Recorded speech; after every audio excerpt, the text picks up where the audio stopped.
Hare Krishna. So we'll just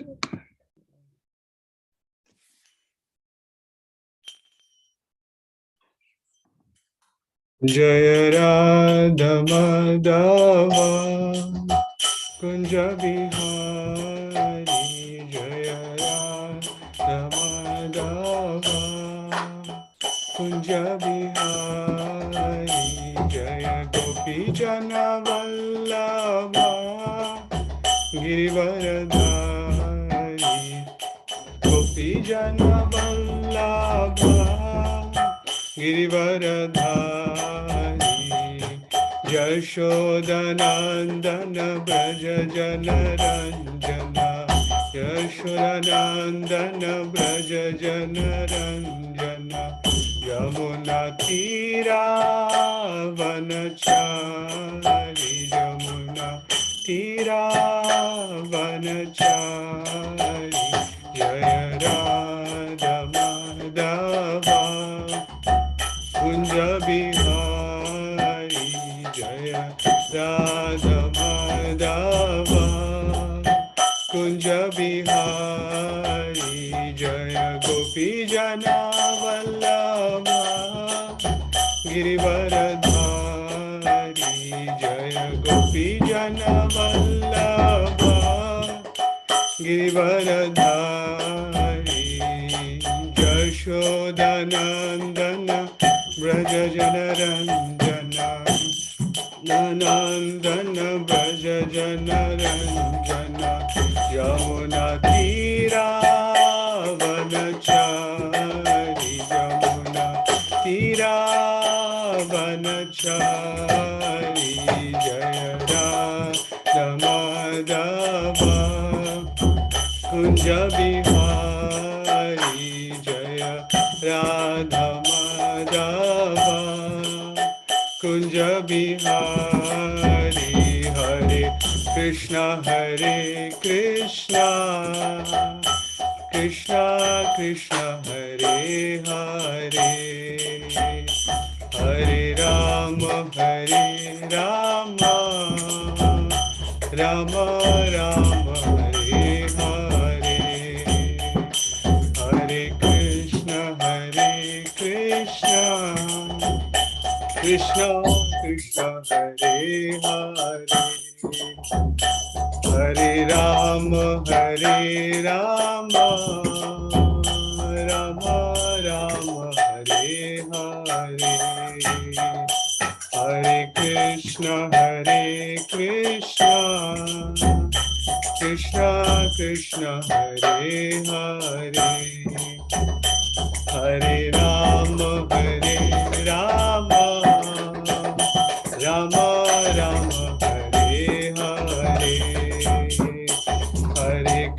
Hare Hare Krishna Krishna Krishna Hare Hare Hare Rama Rama Rama Hare Hare Hare Krishna Krishna Hare Hare Hare Rama Rama Rama Hare Hare Jai Shri Radha Madhav ki Jai Shri Gaurnitai ki Jai Shri Prabhupada Jai Om Namo Bhagavate Vasudevaya Om Namo Bhagavate Vasudevaya Om Namo Bhagavate Vasudevaya Narayanam Namaskritya Naram Chaiva Narottamam Devim Saraswatim Vyasam Tato Jayamudiraye Nashtaprayeshu Abhadreshu Nityam Bhagavata Sevaya Bhagavati Uttama Shloke Bhaktir Bhavati Naishtiki. Hare Krishna. This morning we are reading from Srimad Bhagavatam, 4th Canto, the Creation of the Fourth Order, Chapter 7, text 44. I'll just share screen.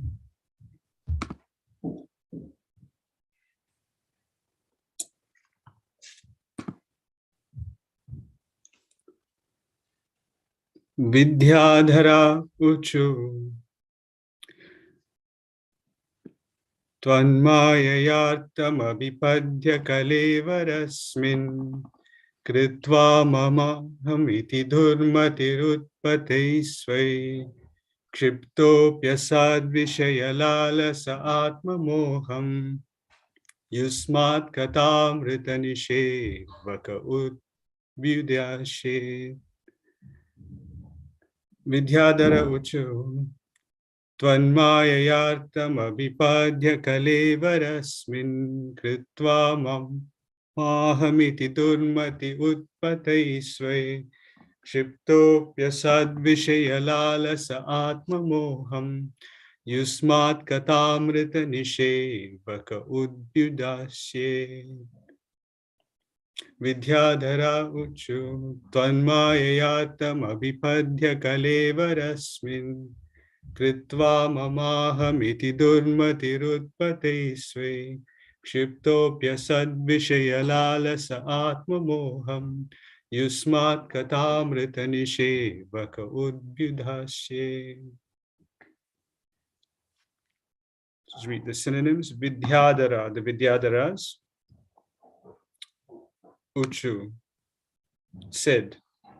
Tyat mayaya, by your external potency. Artam, the human body. Abhipadya, after obtaining. Kalevara, in the body. Asmin, in this. Kritva, having misidentified. Mama, mine. Aham, I. Iti, thus. Durmati, the ignorant person. Utpate, by wrong roads. Svai, by one's own belongings. Kshipta, distracted. Api, even. Asat, temporary. Vishaya lalasa, having this happiness in sense objects. Atma moham, the illusion of the body as the self. Yusmat, your kata topics. Amrita, nectar. Nishevaka, relishing. Ut, from a long distance. View the Seth, can be delivered. Translation and purport by His Divine Grace, Abhay Charanarvinda Bhaktivedanta Swami Srila Prabhupada. The Vidyadhara said, Dear Lord, this human form of body is meant for attaining the highest perfectional objective. But impelled by your external energy, the living entity misidentifies himself with his body and with the material energy. And therefore, influenced by Maya, he wants to become happy by material enjoyment. He is misled and always attracted by temporary illusory happiness. By your transcendental activities, but your transcendental activities are so powerful that if one engages in hearing and chanting such topics, he can be delivered from illusion. Purport. The human form of life is called Artada, because the body can very nicely help the embodied soul to achieve the highest perfection. Prahlad Maharaj said that even though temporary, the body can give us the highest perfectional achievement. In the process of evolution from the lower to the higher grade of living, the human form of life is a great boon. But Maya is so strong that in spite of achieving this great boon of the human form of life, we are influenced by temporary material happiness, and we forget our goal of life. We are attracted by things which cease to exist. The beginning of such attraction is the temporary body. In this horrible condition of life, there is only one way of liberation: to engage in the activities of transcendental chanting and hearing of the holy name of the Supreme Lord. Hare Krishna, Krishna Krishna, Hare Hare, Hare Rama, Rama Rama, Hare Hare.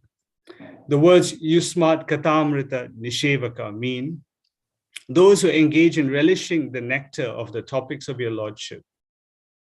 There are two narrative books which especially concern the words and activities of Krishna.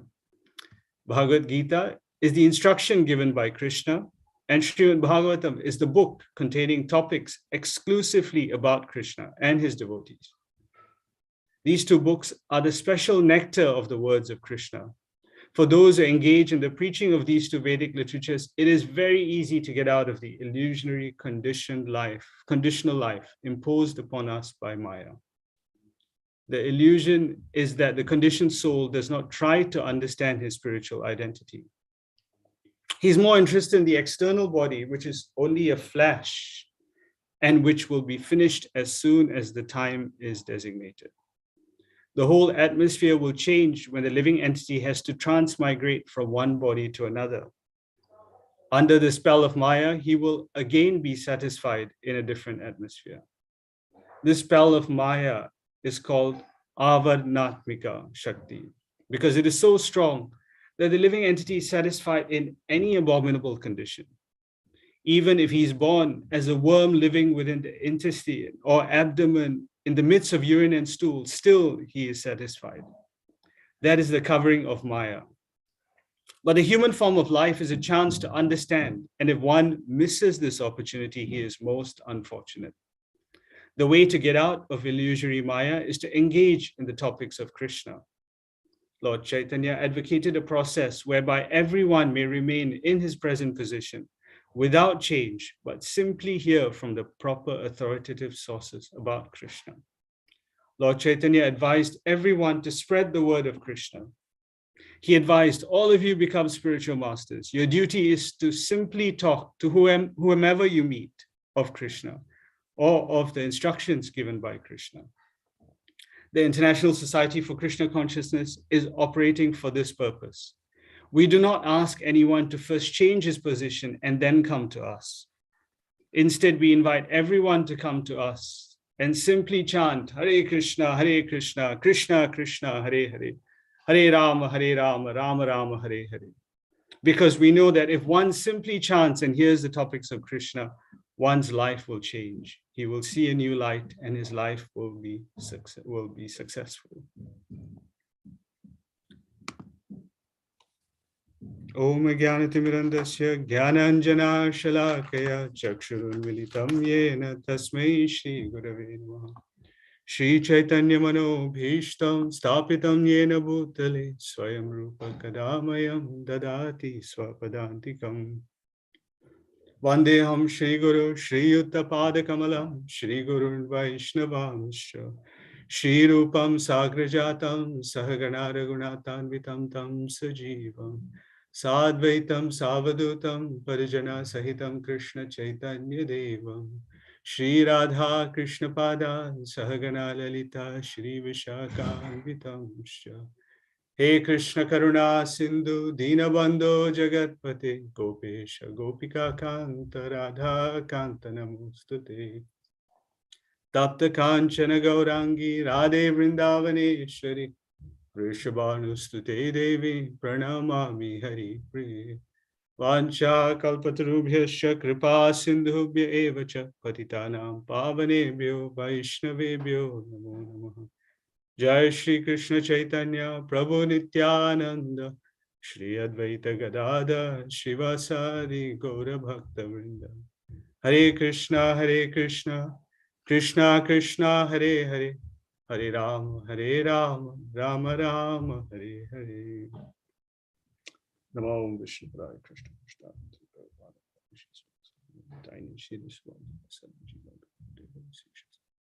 Namo Vishnu Padaya Krishna Prishthaya Bhutale Srimati Bhakti Vedanta Swami Nami Namaste Saraswati Devi Gauravani Pracharini Nirvishesha Shunyavadi Paschatya Deshitarani Mukham Karoti Vachalam Pangum Langayate Girim Yat Kripatamaham Vande Shri Guru Dinatarinam Paramanandam Madhavam Shri Chaitanya Ishwaram.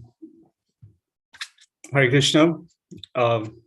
Welcome everyone to this morning's Srimad Bhagavatam discussion. So I might have been a bit of a break since the last Srimad Bhagavatam discussion. So Nandavish Prabhu just suggested that we summarize so that we understand where we are at this point in Srimad Bhagavatam. So with the fourth canto now, and the fourth canto begins with Maitreya Muni describing the lineage of Swayambhuva Manu. So Swayambhuva Manu had a few daughters, and he was describing each daughter, who the daughter married, and who their children were.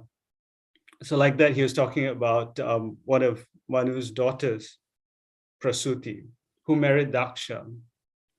And then he described everyone else, how many children they have and all that. So he was describing Daksha and Prasuti, they had 16 daughters.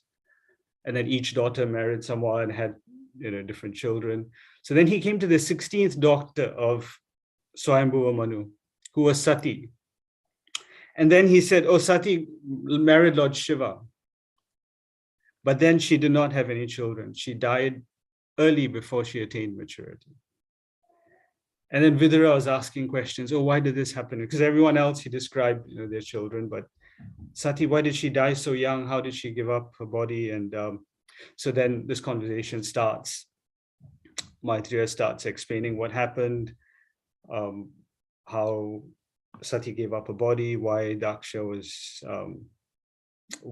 because she gave up her body because her father offended Lord Shiva. Why did he offend Lord Shiva? So that's the rest of the few chapters till here.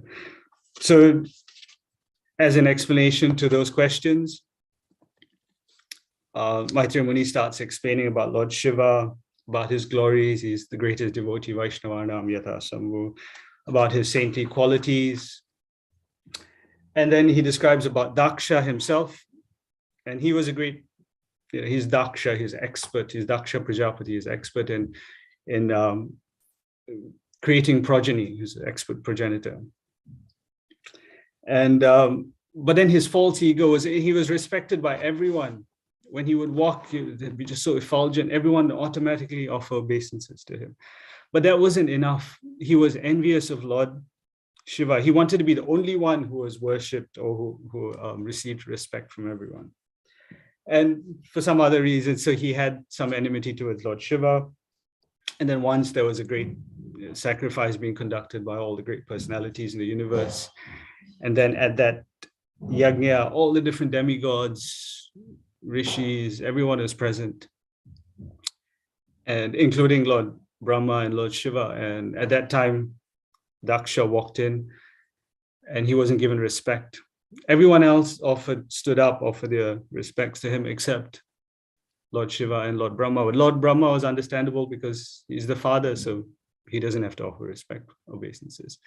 But Lord Shiva is his son-in-law. He was expected to offer obeisances. But when Lord Shiva didn't, Daksha already had some enmity towards him. He used that opportunity to speak very offensive, harsh words.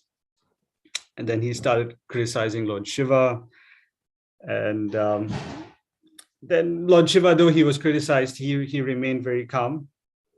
But his followers, the Lord Shiva's followers and the others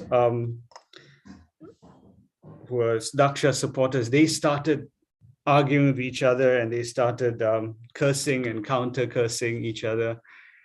And then that whole atmosphere was spoiled. At this time, Lord Shiva just left and Daksha left. And, Lord Shiva was not upset, even though all this had happened. He was blasphemed, but he was Dhira. And there's a very nice story of how Lord Shiva is the perfect example of a Dhira given in Kumara Sambhava that Srila Prabhupada repeats quite often. But we won't get into that. If you have time, you can hear that pastime. So after this, Daksha, sometime later, did another sacrifice, organized a huge sacrifice. And this time he invited all the demigods, all the great personalities, but he purposely left out Lord Shiva. And Sati, she was seeing, from Kailash, she was seeing all these wives of the demigods, all her sisters, all traveling in aeroplanes in the sky, going to her father's place. And she asked them, where are you all going? And they said, Daksha Prajapati has organized a huge yajna. We're all going there, and they were all decked in beautiful saris. And so Sati naturally felt some affection towards her family, and she was like, oh, I want to go. And then she went to Lord Shiva. Lord Shiva said, no, we shouldn't go because we were not invited. And then she gave her arguments, and then Lord Shiva tried to pacify her. And then she got angry with Lord Shiva. She said, it's all because of you. If you had stood up and offered him respects during that previous yajna, all this wouldn't have happened. And Lord Shiva said, no, it's not that I didn't want to stand up, but at that time I was meditating on the Supreme Personality of God as the Super Soul. So when I'm offering respects to Krishna within the heart as the Super Soul, automatically I have offered respects to all other living entities. So there was no need for me to break my meditation just to offer respects to him. But Sati's anger was not appeased. She was, her eyes were fiery. She was like, as if it was going to burn everything down. So of course she just decided to go anyway, and she just left. Lord Shiva sent all his followers with Sati, and Sati went to the area of the fire sacrifice, and she met she met her mother, she met her sisters, and they were all so affectionate to her. They offered her gifts. But her father just totally ignored her, and she was very upset by that. So then she got a bit angry with Daksha, and she started telling him, oh, you're so proud. You've offended a great devotee like my husband, because he went there and he realized, when she went there, she realized that there was no oblations being offered to Lord Shiva. So then she started getting very angry, and she was saying, you're such an offender, and Lord Shiva is such a great devotee. You can't, you're such an offender, and this body was gotten from you, and you're such an offender, so I don't want this body. So she decided to burn herself. She went into yoga. She's a yogini, and she just dissolved, burnt herself. And of course, all the followers of Lord Shiva who came with Lord Shati, when they saw this, they were really angry, and they started going to attack Daksha. At that time, Bhrigu Muni offered some oblations under the fire, and some personalities came out, and they started chasing all the followers of Lord Shiva, and they ran away. And during this time, Narada Muni went to Lord Shiva and told him what happened. And when Lord Shiva heard about this, he was really angry, and he took out a strand of hair and threw it on the floor. And then what happened? A huge, black, ferocious personality came out. His name was Virabhadra. And immediately when Virabhadra came, he asked Lord Shiva for instructions, and Lord Shiva told him to go to the Dakshayagna. So they all went there with Lord Shiva's other followers, and they just destroyed the whole sacrificial arena, beheaded Daksha, and all the demigods, the guests, they were all just running away in fear. So after Daksha was killed, Virabhadra left, and whoever's remaining, they were all shaken. They ran to Lord Brahma, and they started praying to Lord Brahma, and they were saying, Lord Brahma knew all this was going to happen. So when they went to him, Lord Brahma, he glorified Lord Shiva. He said, you cannot be happy executing all these things, having offended the greatest devotee, the greatest Vaishnava. And he said, how great is Lord Shiva? Even myself, Lord Indra, we can't describe how great Lord Shiva is. And that kind of personality you have offended. So this is going to be difficult, but let us go and try to apologize to Lord Shiva and get his mercy. Lord Shiva's name is Ashutosh, one who is very easily pleased. So if we go there and we offer some prayers, Lord Shiva will be appeased.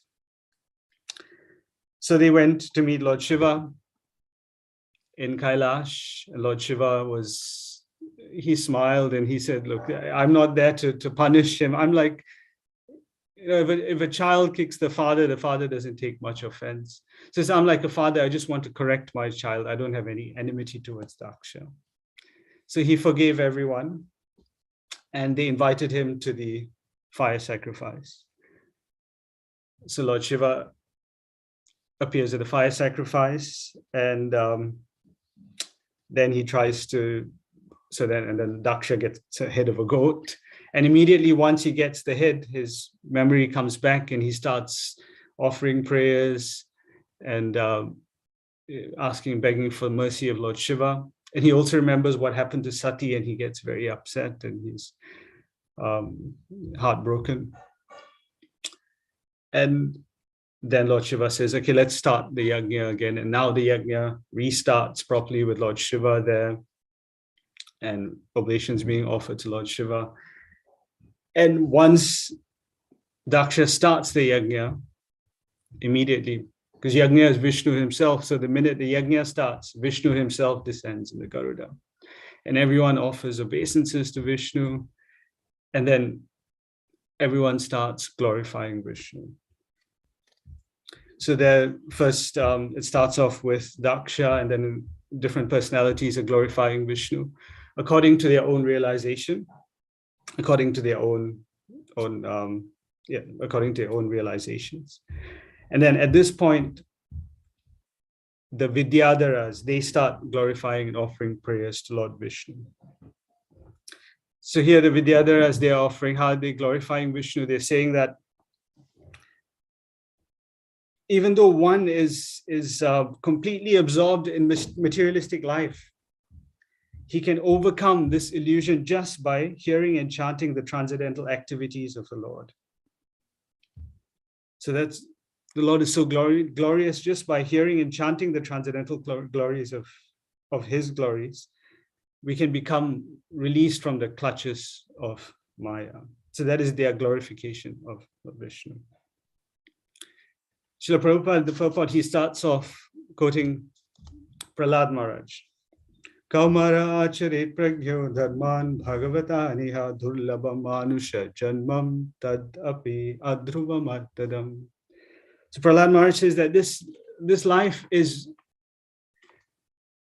it's temporary, but it is very meaningful. So one who is intelligent at the beginning, from the very beginning of life, should use this life to engage in devotional service, because this human form of life is very rarely achieved. And we are all aware of that. We've rotated through this 8.4 million species of life in innumerable times.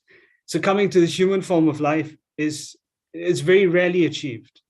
And even though it's temporary, only lasts for 50, 60, 70, 80, 100 years, it is very meaningful, because only in this particular form of life can we understand who we are, what is our purpose in life, and perform devotional service. So this human form of life is a great boon, and gives us the vehicle by which we can cross the ocean of material existence. But as the Vidyadharas explain, we are bewildered by the external energy of Krishna, and we forget this ultimate goal of life. Nate vidu swagatim hi Vishnu, swartha gatim hi Vishnu. That's our ultimate destination, to go back home to Godhead and engage in Krishna's service. But so to explain, why do we come under the control of Maya? So Krishna says all living entities are struggling with this material world, but they're actually his parts and parcels. Being his parts and parcels. So we have similar qualities to Krishna, but in minute quantity. So just as Krishna he's completely independent. He's Swarat. So like that, we also have to have that independence. If we are parts and parcels of Krishna, we have to have that independence. But the independence that we have is so minute, the tiny amount of independence. And even with that tiny amount of independence, we have decided, why should Krishna be the enjoyer? Why not I be the enjoyer? I want to be the enjoyer. So then Krishna gives us the facility. You want to be the enjoyer? Yes, you have that independence. And within that small amount of independence, you enjoy yourself. And then we become bewildered. Janasya moham, aham mameti. Things, I and mine. I am the enjoyer of everything. Everything is for my pleasure. And Maya gives this facility for us to enjoy and fulfill all our desires. And at that point, we become under the control of Maya instead of Krishna. And Maya makes us forget our original position of being a servant of the servant of Krishna. Instead, it makes us identify with our body. I am this, I am Indian, I'm Fijian, I'm Kiwi. And then we can see in the pastime of Lord Indra, when he was cursed by his spiritual master, he took birth as a hog. And he had a nice family. He had a she-hog as a wife, many children. He had his own area that he would go and search for hot prasad. So Lord Brahma, he couldn't find a suitable position to fill the role of Indra. So he came back and he was trying to get Indra to come back to the heavenly planets. So he went to this hog who was Indra in his past life and said, come, let's go to the heavenly kingdom. You have to go there and do your service. And Lord Indra was, no, I can't leave. He said, I've got this nice, my wife, she's my beautiful she-hog wife. And I've got such, cute children, so many children. How can I leave all these children and come? And why should I come? Life is so comfortable here. I've got all this land. This is all mine. I'll go and we get hot, fresh stool every day. Like to us, is like it's our halwa, our hot khichdi. So he's getting fresh stool every day. Why would I want to give this up? And then Lord Brahma tries to remind him, no, this is not your position. Actually, you're the king of the heavenly planets. You had so much opulence in this.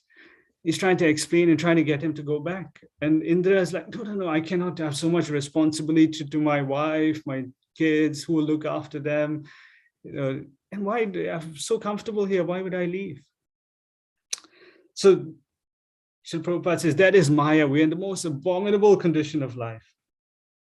And yet we still think, we're happy. The example of a patient lying in the hospital bed. He's so sick, he's eating in the bed, he's being fed in the bed. And when he wants to pass stool, he has to also do it in the bed. They'll bring a bedpan. And then someone goes to visit him and says, hi, how are you? Or as they say here, how are you, mate? And he says, I'm not too bad, or I'm great, or like they say here, I'm good as gold. He's lying in the bed, he can't go, he's eating in the same place, passing stool in the same place. So instead of saying, I'm miserable, I'm not too bad. So that is our condition, and that's the trick of Maya. So we're repeatedly being bombarded, birth, death, old age, disease, different kind of miseries, but we still think that we're happy. If we're stuck in a prison, and if we can have anything we want, and we're asking, can I have a nice, can I have nice prasad? Can I have some better prasadam, please? Can I have a nice, comfortable bed? This bed, I can't sleep on the floor. If you have a nice mattress, that'll be nice. Maybe a pillow, maybe a television, or maybe a laptop. Can I have a laptop? So we're asking for so many different facilities. But we don't realize either way, we're still going to be in the prison. We can't be happy unless we get out of the prison. So we have an option. We can, but instead of asking for that, please get me out of this prison. We're like, can I have this instead? Trying to make our stay in the prison more comfortable, but that will never make us happy. As Krishna says in Bhagavad Gita, this place is dukkhalayam asasvatam. And finally, after being kicked by Maya again and again and again, one who is intelligent may come to ask these questions. Oh, who am I? Why am I suffering? Is this what life is about? Why do I have to keep suffering? Why do I have to grow old? Why do I have to have disease? Why do I have to die? So when someone's repeatedly kicked like that, then they may come to ask these questions. And Krishna says, Manushyanam sahasreshu kaschit yadati siddhe yatatam api siddhanam kaschin mam veti tattvataha. Out of many thousands of men, one may endeavor for perfection. And of those who have achieved perfection, hardly one knows me in truth. So in order to even endeavor to ask these questions, who can ask? Manushyanam Sahasra. Manushya, one who is a human being, can ask these questions. And who is a human being? Just because we have two legs and two hands, and we dress nicely, does that make us human beings? According to scripture, no. Human beings means it says, ahara nidra bhayamaitunamscha samanyametat pasubit narana. Dharmo hitesham atiko vishesho dharmena hina pasubhi samana. So if we are engaged in the animal propensities of eating, sleeping, mating, and defending, and without inquiring about what is dharma, then we cannot call ourselves manushya. That's not humans, that is animals. It says dharmena hina pasubhi samana. So if one does not follow any form of dharma, who doesn't ask these questions, then he's as good as an animal.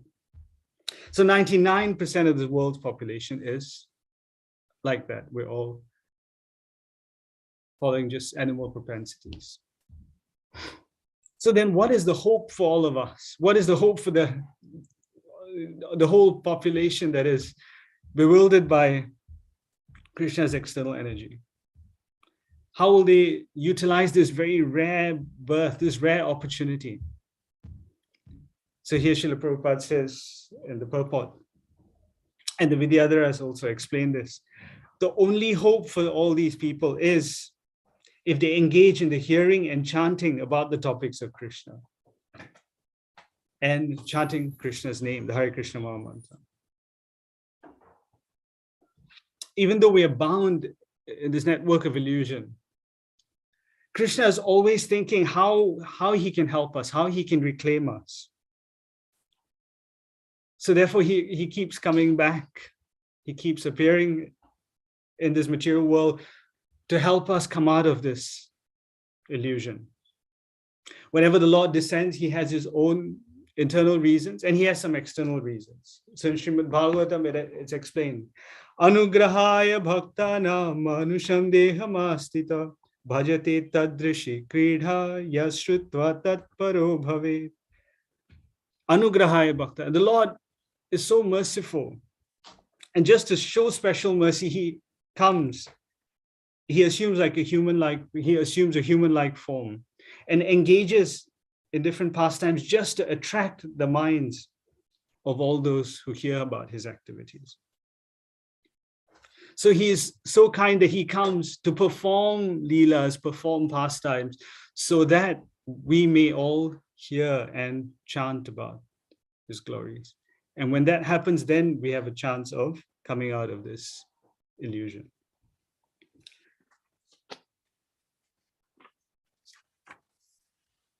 And then again, so Krishna came in Dwapara Yuga to perform so many different pastimes.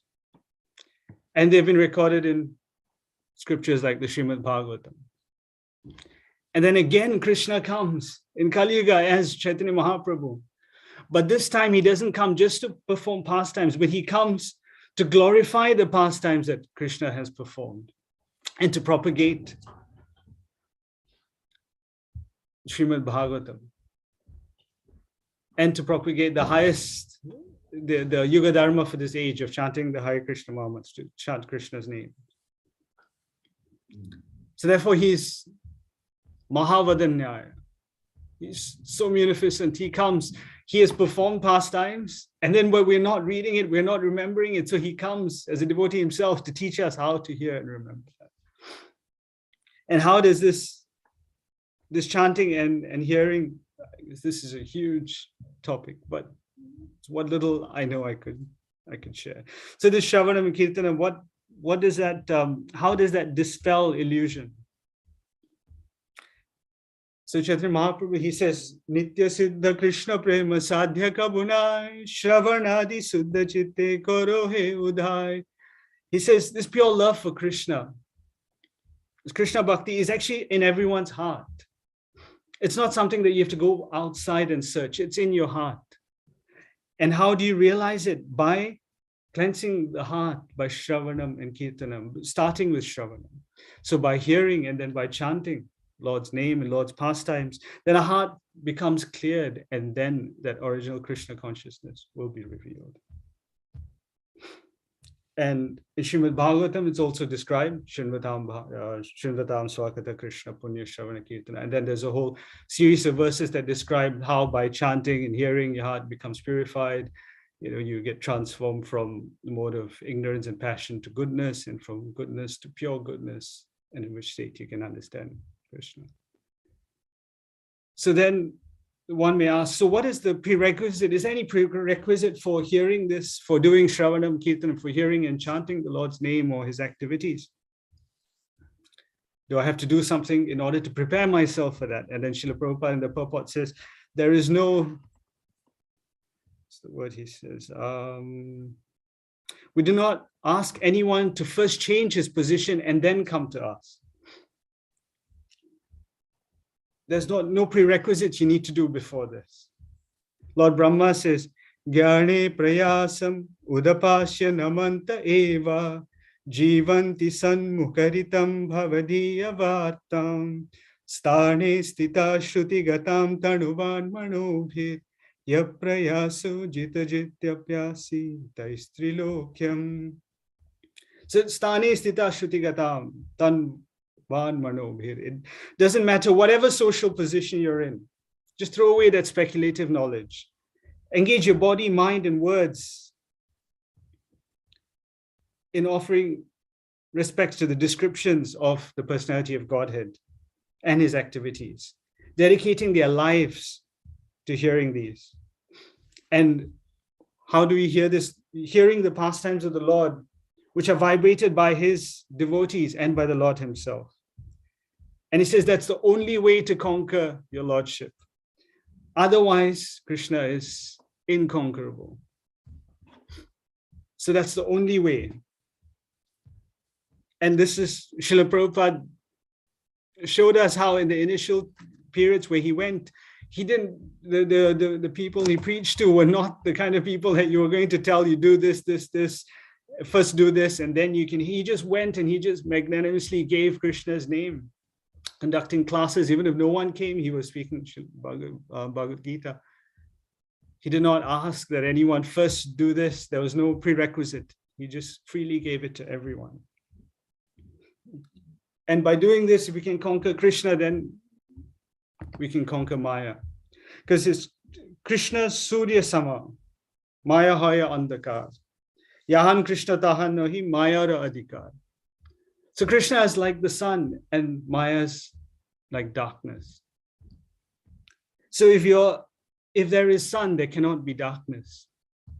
So if we can conquer Krishna through this process, then Maya has got no control over us. But so it depends on how much. So it's a spectrum. Krishna is here and Maya is here. So as close as you are to Krishna, that much you're away from Maya. There's that far away you're from Krishna, that close you are to Maya. And so Srila Prabhupada explains that this is the process of Krishna consciousness. The ISKCON, the Society for Krishna Consciousness, International Society for Krishna Consciousness, he said is operating for this purpose. And what is that purpose he's saying here? We want to invite everyone to come and chant Hare Krishna and hear about Krishna. So first we try to chant ourselves and hear about Krishna, perfect ourselves. And at the same time, we try to preach this message to others for their benefit. And this is the gift that Chaitanya Mahaprabhu has come to give us. This such a simple way of perfecting our lives in this particular Kali Yuga. To hear about Krishna's pastimes. And Srila Prabhupada said, why did I write all these books? He said, I wrote all these books to convince you to chant Hare Krishna. So that's the end result of reading all these books, hearing about Krishna's pastimes should convince us to chant Hare Krishna, which is the Yuga Dharma. And this process is for everyone. So we should ourselves take up this process. We should ourselves hear and chant regularly. And then we should go out. Srila Prabhupada started this system of, Chaitanya Mahaprabhu started the system of Harinam Sankirtan on the streets. So this is the purpose of ISKCON. We're going out on the streets, giving the holy name, we're chanting, and others are hearing. When they're hearing, they're also chanting. When they're chanting, we're hearing. So that is the Sankirtan movement. We're giving everyone the opportunity to hear about Krishna's names. And Krishna's pastime, Srila Prabhupada has put so much energy and effort into writing all these books. One for us to read, and then also for us to distribute. So how are we going to give this? He said, what will your 2 minutes of preaching do? So we distribute the books. And that is Krishna's pastimes, Krishna Katha. So we can distribute Srila Prabhupada's books. And at the same time, he says, speak to Yare Dekha Tare Kaho Krishna Upadesh. Whoever you see, speak to them about Krishna. So in this way, we can try to overcome Maya by always engaging ourselves in chanting and hearing Krishna's names, about Krishna's form, beauty, pastimes, or the pastimes of Krishna's devotees, and thereby achieve the ultimate goal of life. And at the same time, it's not that we just want to do that ourselves. We want to share this with everyone. Why just us? Why not the entire world be delivered? So we can take part in Chaitanya Mahaprabhu's mission by serving Srila Prabhupada, by serving our spiritual masters. By doing this, which will definitely please them, which will please Srila Prabhupada, the previous acharyas, and ultimately Krishna himself. Yasya Prasada, Bhagavat Prasada, Yasya Prasada, Nagati Kuto. So if we please our spiritual masters and the previous acharyas by doing this, then Krishna will be pleased and our life will be successful. Jai Grantaraj Srimad Bhagavatam Ki Jai. Hare Krishna. So thank you all for patiently listening. I like to invite the devotees to maybe share their realizations. There are many who would were more qualified. Maybe you can shed some light or throw some light on this verse.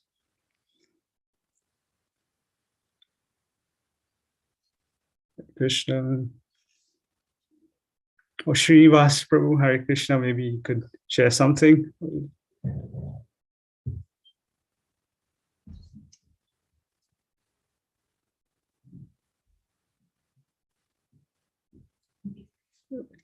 If there are